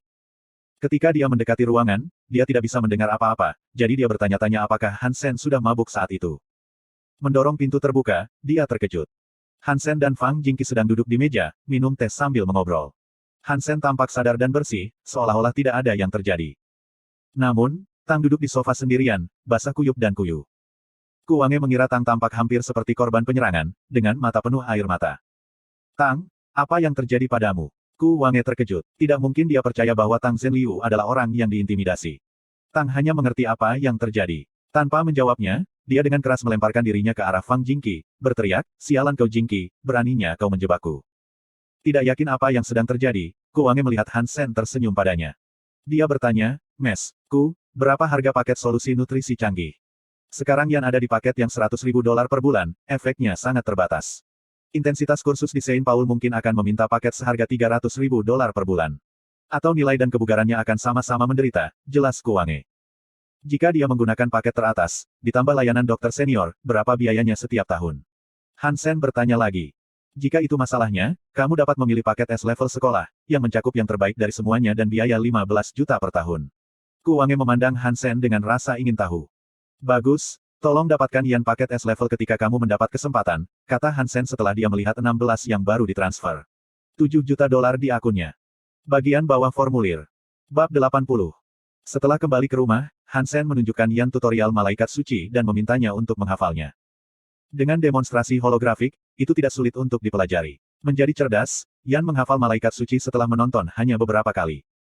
Pada hari berikutnya, solusi Geno yang kompatibel dengan Holy Angel dikirim ke rumah mereka oleh staf Saint Hall. Hansen meminta Yan untuk meminumnya sesuai dengan instruksi. Karena berlatih hipergeno seni dapat menghasilkan beban pada tubuh seseorang dan masing-masing hipergeno seni memiliki efek yang berbeda, sebagian besar hipergeno seni harus dipraktikkan bersama dengan penggunaan solusi geno korespondennya. Hypergeno Art S-Class biasanya datang dengan 3 botol larutan geno, sehingga bisa dipraktikkan hingga 3 orang. Jika solusi geno yang cocok tidak digunakan, Seinhol akan dibebaskan dari kewajiban dan tagihan medis jika ada kecelakaan selama latihan. Sebelum ini, Hansen tidak tahu bagaimana hipergeno seni canggih bekerja, jadi dia merasa beruntung bahwa dia telah berhasil berlatih Jadeskin. Yan, seni geno yang hiper ini adalah rahasia keluarga kami. Jangan biarkan orang lain mengetahuinya, oke? Hansen bahkan tidak memberitahu Yan nama, malaikat suci. Han Yan mengangguk dengan serius, Yan tidak akan memberitahu siapapun bahwa aku berlatih seni geno yang diberikan kakakku kepadaku. Gadis baik, jika kamu menghadapi bahaya dan seseorang bertanya padamu hipergeno mana yang sedang kamu latih, katakan padanya kamu tidak tahu dan itu diajarkan kepadamu oleh kakakmu, kata Hansen. Yan mengerti, kata Han Yan dengan sungguh-sungguh. Sangat baik, Hansen menepuk kepala Han Yan, merasa kasihan pada saudara perempuannya. Anak-anak yang tumbuh dalam keluarga miskin lebih siap untuk menghadapi masalah. Hansen telah menghabiskan beberapa tahun bebas perawatan ketika dia masih kecil. Namun ketika Han Yan lahir, keluarga mereka telah menurun, jadi dia tidak pernah menjalani kehidupan yang baik. Untuk ini, dia lebih dewasa daripada teman-temannya. Luo Sulan berada di Suaka Dewa kedua hari ini dan baru saja pulang pada hari keempat sejak Hansen kembali. Hansen juga menunjukkan Luo Sulan malaikat suci, yang mengejutkannya. Meskipun dia tidak tahu terlalu banyak tentang Hypergeno Arts, dia bisa mengatakan bahwa ini bukan hal biasa karena tutorialnya diatur dengan sangat hati-hati. Sen, dari mana Hypergeno seni ini berasal? Tanya Luo Sulan, khawatir. Bu, jangan khawatir. Aku membeli ini, kata Hansen. Bagaimana mungkin kamu punya uang sebanyak ini? Dia bertanya lagi. Bu, aku jauh lebih kuat dari sebelumnya dan telah bergabung dengan geng militer di Steel Armor Shelter. Seni Geno Hiper ini hanya permulaan. Kita akan hidup lebih baik di masa depan, Hansen menjelaskan bagaimana ia bergabung dengan geng armor baja Qinzuan, meyakinkan ibunya. Nak, kamu sudah melangkah jauh. Mata Luo Sulan basah karena kebahagiaan. Dia telah mengalami begitu banyak kesulitan untuk dilihat hari ini. Bu, jangan menjadi emosional. Itu hal yang baik. Hansen memiliki lebih dari 1 juta yang tersisa di akunnya setelah membayar paket S-level untuk Yan. Dia memberikannya kepada ibunya dan berkata, ini yang saya hasilkan di tempat perlindungan dewa baru-baru ini. Ibu bisa menggunakannya untuk membayar biaya sehari-hari. Kamu ambil sendiri. Kamu butuh uang, Luo Sulan menolak untuk mengambilnya. Tidak apa-apa. Saya sekarang dengan organisasi militer dan bos saya murah hati. Akan ada lebih banyak di masa depan. Hansen berusaha untuk mempersiapkan Luo Sulan untuk berita yang lebih baik. Sen, ingatlah bahwa kamu tidak akan pernah agresif. Jangan terlibat dalam masalah apapun, kata Luo Sulan dengan sungguh-sungguh. Bu, aku mengerti. Kamu tahu anakmu. Aku selalu rendah hati, kata Hansen cepat. Bagus, bagus. Adapun seni hipergeno, Anda punya Yan mulai, kan? Katakan padanya untuk tidak memamerkannya, kalau-kalau orang akan iri. Sejak kecelakaan ayah, Ibu Hansen telah banyak berubah dan terus-menerus takut bahwa anak-anaknya akan berada dalam bahaya. Bu, jangan khawatir. Aku sudah memberitahu Yan dan dia berjanji padaku dia tidak akan pernah memberitahu. Tidak, aku harus memberitahunya secara pribadi lagi. Luo Sulan bangkit dan pergi mencari Yan. Menonton Luo Sulan pergi, Hansen merasa sangat sedih. Jika bukan karena kecelakaan ayah, Luo Sulan tidak akan menjadi sangat berhati-hati dan hidup dalam kepanikan sepanjang hari. Apa yang terjadi? Hansen menyesal bahwa dia masih sangat muda dan tidak mengerti apa-apa. Yang dia tahu adalah bahwa ayah mengalami kecelakaan. Dia telah bertanya pada Mom dan Mer Zhang, tetapi mereka berdua ragu untuk mengatakan apapun. Hansen tahu itu bukan hanya kecelakaan. Di kantor kepala stasiun di stasiun teleport, Yang Manli meletakkan kapsul di depan Qinzuan. Station Master, kamu yakin ingin menggunakan ini? Yang Manli memandang Qinzuan yang telah mengambil kapsul. Saya harus tahu mengapa dia tidak mau pergi ke Black Hawk, dan apakah dia ingin bergabung dengan pasukan saya, kata Qinzuan. Ada begitu banyak orang seperti dia, pengecut, serakah dan bejat. Tidak perlu untuk memenangkannya. Saya pikir kita harus melakukan segala upaya untuk mendapatkan dolar di pihak kita, yang bisa menjadi pemanah terbaik, Yang Manli kata. Qinzuan hanya tersenyum. Dolar tentu saja luar biasa, tetapi orang seperti dia tidak akan memberi kita kesempatan untuk mengendalikannya. Hansen masih sangat berbakat, dan saya pikir dia bisa melakukannya dengan baik.